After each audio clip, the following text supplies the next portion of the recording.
Hello students, today's audio lesson is Gentlemen of Rio and Medio, second language, English lesson for the 10th standard.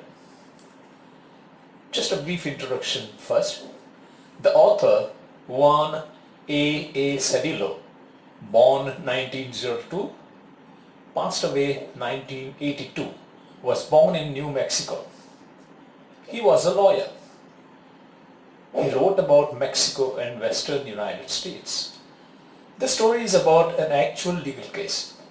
It tells us about the importance of preserving land and taking care of trees to preserve the environment. Now the summary of the lesson. Don Anselmo decided to sell his house. It took months of negotiations to come to an understanding with the old man because he was in no hurry and what he had the most was time. Don Anselmo lived in Rio and Medio, where his ancestors had lived for hundreds of years. His house was small but attractive.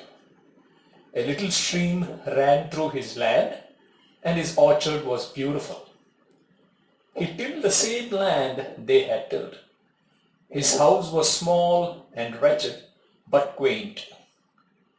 His orchard had lovely fruit trees that were gnarled but beautiful. Don Anselmo's appearance and manners were quite unusual. The day of the sale came and he went to the office with a dark young man. Don Anselmo was dressed in a Prince Albert's coat, which was old, green and faded. He wore gloves, but they were old and torn and his fingertips were visible. He carried a cane, which was actually the skeleton of a worn-out umbrella. He had very polite manners. He nodded and bowed to everyone in the room, took out his hat and gloves carefully and sat down and behaved in a gentlemanly manner throughout. The surveyor's discovery? He was informed in the office that the party had agreed to pay $1,200 in cash for the house. Then the surveyor told him that he owned more than 8 acres. That is, almost twice as much as he had thought.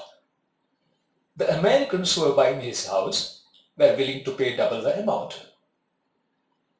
The old man thought for some time and felt insulted, strangely enough, and replied that since he had agreed to sell his house and land for $1,200, he would not accept more than that. Finally, he signed the deed and left the place, taking $1,200 only. Now let us see what the Americans did after buying the house and land. A month later, the Americans moved into that house after getting it renovated. But one day, they went to the office and complained that the children were overrunning their property. They played every day under the trees, built little play fences around them and took away the blossoms. Hence they were not allowing them to live in peace. What did Don Anselmo say about the trees in the orchard? A meeting was again arranged with Don Anselmo. He came and listened to their complaints. In the end, he said that he had sold them his property, but not the trees in the orchard. He further